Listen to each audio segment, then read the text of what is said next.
శైలజ ఇంటి నుంచి కేశవని పెళ్లి చేసుకోవడానికి తన కుటుంబాన్ని తన తల్లిదండ్రులను వదిలి ఇంటికి వచ్చేసింది. మరి కేశవ శైలజని పెళ్లి చేసుకుని ఉన్నాడా? కేశవ తీసుకున్న నిర్ణయం ఏంటి?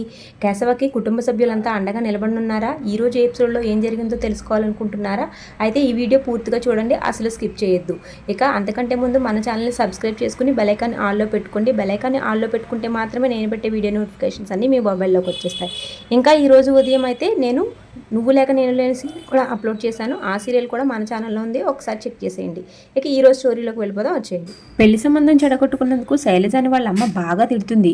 శైలజ వాళ్ళ అమ్మ అయితే చాలా గట్టిగా నిలదీస్తుంది.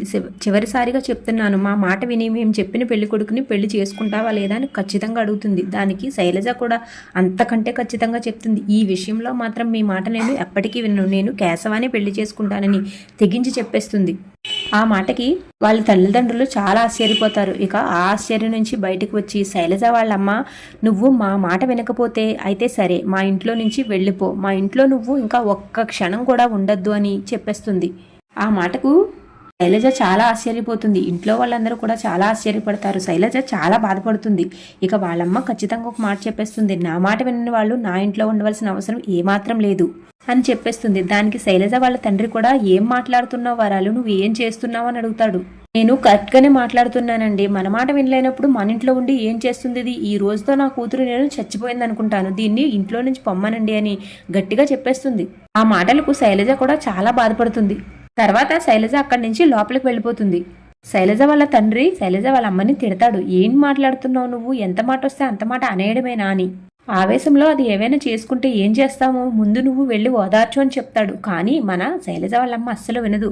చేస్తే చావనివ్వండి, నాకు దానికి ఈ రోజు నుంచి ఎటువంటి సంబంధం లేదు అని చెప్పేస్తుంది. తర్వాత చక్రి, కేశవ ఇంకా మహాలక్ష్మి ఇంటికి వచ్చేస్తారు. ఇంటికి వచ్చిన తర్వాత చక్రి చేసిన పనంతా పెద్దికి ఇంకా కన్నాకి చెప్తాడు కేశవ. మరొక పక్కన శైలజ బ్యాగ్ తీసుకుని ఇంట్లో నుంచి బయటకు వస్తుంది. వాళ్ళ తండ్రి వాళ్ళ అన్నయ్య ఆపే ప్రయత్నం చేస్తారు.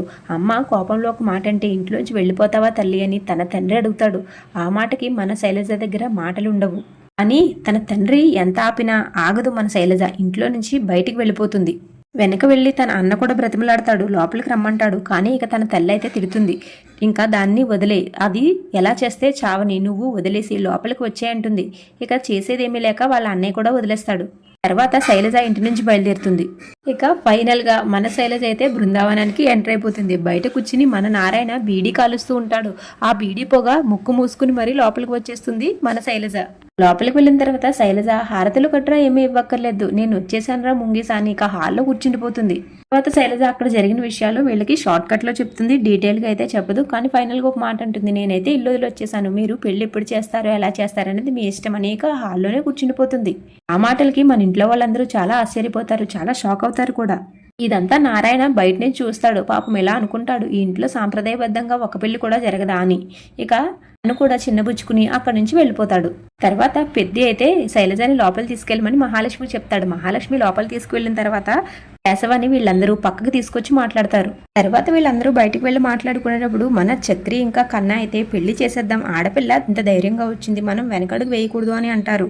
కన్నా మరి కేశవ ఏమో, అన్నయ్య నువ్వు ఏం చెప్తే అది, నువ్వు ఎలా చెప్తే అది అని పెద్దిపైకి తన నిర్ణయాన్ని వదిలేస్తాడు. పెద్దికి మహాలక్ష్మికి మాత్రం ఏం చేయాలో అర్థం కాదు. ఒక ఆడపిల్ల పెళ్లి కాకుండా ఇలా మన ఇంట్లో ఉండడం తప్పు అని వాళ్ళిద్దరికీ ఏం చేయాలో కూడా అర్థం కాదు. వీళ్ళ సంభాషణ చూస్తే నాకు నిజంగా చాలా న్యాచురల్గా అనిపిస్తుంది. ఎలా అంటే మన ఇంట్లో ఇలాంటి సిచ్యువేషన్ జరిగితే ఎలాంటి సంభాషణ అయితే జరుగుతుందో సేమ్ అదే సంభాషణ ఇక్కడ కూడా జరుగుతుంది. చాలా న్యాచురల్గా ఉంటుంది. ఫైనల్గా పెద్ది కూడా మన చక్రి చెప్పిన విషయానికి ఒప్పుకుంటాడు. కానీ కేశవని ఆలోచించుకొని అని చెప్తాడు. తర్వాత చక్రి కేశవాన్ని బయటికి తీసుకువెళ్ళి నీతో మాట్లాడాలని తీసుకువెళ్తాడు కేశవయ్య చక్రిని. మన కేశవ మాత్రం చాలా కన్ఫ్యూజన్లో ఉంటాడు. చివరికి తన కన్ఫ్యూజన్లోనే ఒక మాటను చెప్తాడు, నేను పెళ్లి చేసుకుంటాను, కానీ ఈ పరిస్థితిలో ఎలా చేసుకోవడం మంచిది కాదా అని అనిపిస్తుంది. ఎందుకంటే అన్నయ్యకి ఇంకా పెళ్లి కాలేదు కదరా, అన్నయ్యకి పెళ్లి కాకుండా నేను పెళ్లి ఎలా చేసుకుంటాను అని అంటాడు. మాటలన్నీ నారాయణ పక్క నుంచి విని ఇంకా వీడికి జన్మకి పెళ్ళైనట్టే అని అనుకుంటాడు. తర్వాత నారాయణ కూడా కేశవతో ఎలా అంటాడు, చక్రిగాడు ఏమైనా ఆలోచించాడా అన్నయ్య గురించి, చక్రిగాడు కనుక అన్నయ్య గురించి ఆలోచించుంటే ఎప్పటికి కూడా వాడికి పెళ్ళి అయ్యేది కాదు, నువ్వు కూడా ఇప్పటికైనా అన్నయ్య గురించి ఆలోచిస్తే నీకు కూడా పెళ్లి కాదు, కళ్ళు మూసుకుని నా మాట విని ఆ అమ్మాయి మెడలో తాళి కట్టే అని చెప్తాడు. దానికి కేశవ తన నారాయణ తిడతాడు, నువ్వు అసలు తండ్రివేనా, ఎంత స్వార్థంగా ఎలా ఆలోచించగలుగుతున్నావు అని. దానికి చక్రి కూడా నచ్చచెప్పే ప్రయత్నం చేస్తాడు. అలా కాదురా, మనం అందరం పెళ్లిళ్ళు చేసుకుంటే ఈ బృందావనానికి ఉన్న శాపం పోతుంది. అప్పుడు బయట నుంచి అన్నయ్యకి అమ్మాయిని ఇవ్వడానికి ధైర్యంగా ముందుకు వస్తారని చెప్తాడు.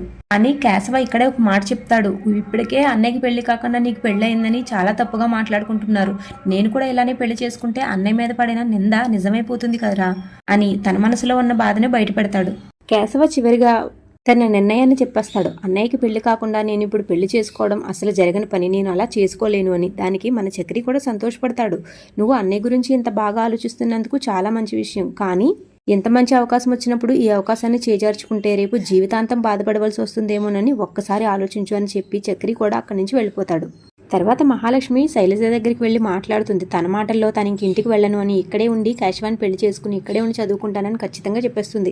ఇక ఆ మాటలు తెచ్చి పెద్ది వాళ్ళకి చెప్తుంది మహాలక్ష్మి. ఇక పెద్ది కూడా పెళ్లి ఒకటే ముందున్న దారిలా కనిపిస్తుంది అని చెప్పేస్తాడు. దానికి కేశవ అయితే వద్దు, నేను ఇప్పుడు పెళ్లి చేసుకోనని చెప్తాడు. దానికి పెద్ది తిడతాడు. ఏమైంది, మీరిద్దరూ బయటకు వెళ్ళి ఏం మాట్లాడుకున్నారు అని. ఇంతలో నారాయణ అక్కడికి వచ్చి ఈ ప్రాబ్లంని నేను సాల్వ్ చేస్తానని చెప్తాడు. అని నారాయణ్ని కేశవ అయితే ఏ సలహా చెప్పనివ్వడు. ఇందాక చెప్పేది అయితే నువ్వు మళ్ళీ చెప్పొద్దు, ఇక ఇక్కడి నుంచి వెళ్ళిపో అంటే తర్వాత బయటికి వెళ్ళిపోతాడు నారాయణ. తర్వాత కేశవ నేను శైలజతో మాట్లాడతానని లోపలికి వెళ్తాడు. వీళ్ళందరూ చెప్తారు, మీరిద్దరూ ఎప్పటికీ విడిపోకూడదు, పెళ్లి తర్వాత చేసుకుంటానన్నా, రేపే చేసుకుంటాను, ఈ రోజే చేసుకుంటానన్నా మాకు అభ్యంతరం లేదు, సరైన నిర్ణయం తీసుకోండి అని చెప్తారు. తర్వాత మన కేశవ శైలజతో ఏం మాట్లాడతాడో తెలియదు కానీ శైలజ బ్యాగ్ తీసుకుని బయటకు వచ్చేస్తాడు, ఇంకా శైలజని కూడా. తర్వాత కేశవ అయితే మేము మాట్లాడుకుని మళ్ళీ వస్తాం, మీరు కంగారు పడకండి అని చెప్తాడు. ఇక మహాలక్ష్మి ధైర్యం చెప్తుంది వాళ్ళకి. తర్వాత వాళ్ళిద్దరూ ఇంటి నుండి బయటకు బయలుదేరుతారు. ఇక వీళ్ళిద్దరూ బయటకు వెళ్ళిన తర్వాత కేశవ తన మనసులో మాటని శైలజకు చెప్తాడు. ఇన్ని రోజులు నాకు తెలియదు నువ్వంటే నాకు ప్రేమ ఉందో లేదో, కానీ ఈ రోజు చెప్తున్నాను, నువ్వంటే నాకు చాలా ఇష్టం, నేను నిన్ను మనస్ఫూర్తిగా ప్రేమిస్తున్నాను అని ఐ లవ్ యూ కూడా చెప్తాడు. ఇక ఆ మాటలకు మన శైలజ చాలా ఆశ్చర్యపోతుంది, ఇంకా చాలా సంతోషపడుతుంది. మాటలకి శైలజ చాలా సంతోషపడి ఇక డాన్స్ చేసేస్తుంది. తన మనసులో ఉన్న ప్రేమను మొత్తం కేశవ అయితే శైలజ ముందు బయట పెట్టేసరికి ఆనందాన్ని మన శైలజ తట్టుకోలేకపోతుంది. బండరాయి ఐస్ క్రీమ్లా కరిగిపోతే ఈ ఉప్పెనలో నేను కొట్టుకుపోతాను ఏంటోనని శైలజ చాలా సంబరపడిపోతూ ఉంటుంది. ఇంకా మన కేశవ చాలానే మాటలు చెప్తాడు. వీడియో లెంత్ అయిపోతుంది కాబట్టి ఇంకా అది చెప్పలేకపోతున్నాను. ఈవినింగ్ ఎపిసోడ్ మాత్రం అస్సలు మిస్ అవ్వకండి, చాలా ఇంట్రెస్టింగ్గా ఉంది. ఇలా ఫోన్లో వినేస్తానో నాకులాంటి వాళ్ళు చెప్తేనో ఆ ఇంట్రెస్ట్ రాదు. ఈవినింగ్ మీరు టీవీలో మాత్రం ఖచ్చితంగా ఈ రోజు సీరియల్ మాత్రం చూసి తీరవలసిందే. ఇక నెక్స్ట్ ఏం జరుగుతుందో చూసేద్దాం వచ్చేయండి. తర్వాత కేశవ తన మనసులో ఉన్న వాళ్ళ అన్నయ్య గురించి బాధని, భయాన్ని, బెంగని శైలజకు చెప్తాడు. మన కేశవ మనసును కూడా శైలజ చాలా బాగా అర్థం చేసుకుంటుంది. సరే మరి నన్ను ఇప్పుడు ఏం చేయమంటావు అని అడుగుతుంది. దానికి కేశవ అయితే నేను నిన్ను హాస్టల్లో జాయిన్ చేపిస్తాను, నీ ఖర్చు అంతా నేను చూసుకుంటానులే, నువ్వు భయపడకు అని చెప్తాడు. అలా ఈరోజు ఎపిసోడ్ అయిపోతుంది.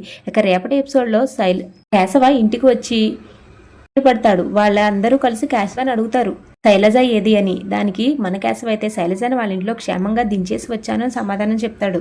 తర్వాత చక్రి పక్కకి తీసుకువెళ్ళి తిడతాడు, నువ్వు చేసిన పని ఏంట్రా, వచ్చిన అమ్మాయిని అలా ఎలా వదిలేసావు అని. దానికి కేశవ అయితే నాకు భయమేసిందిరా, నేను పెళ్లి చేసుకుంటే అన్నయ్య ఎప్పటికీ అలా ఒంటరిగా మిగిలిపోతాడేమోనని అని తన మనసులో ఉన్న భయాన్ని చెప్పేస్తాడు.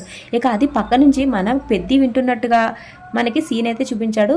పెద్ది విన్నాడో, విని ఏ నిర్ణయం తీసుకున్నాడో రేపటి ఎపిసోడ్లో తెలుసుకుందాం. అంతవరకు మన ఛానల్ సబ్స్క్రైబ్ చేసుకుని బెల్ ఐకాన్ ఆల్లో పెట్టుకోండి. ఈ వీడియో మీకు నచ్చితే ఈ వీడియోకి ఒక లైక్ చేయండి. Thank you so much for watching.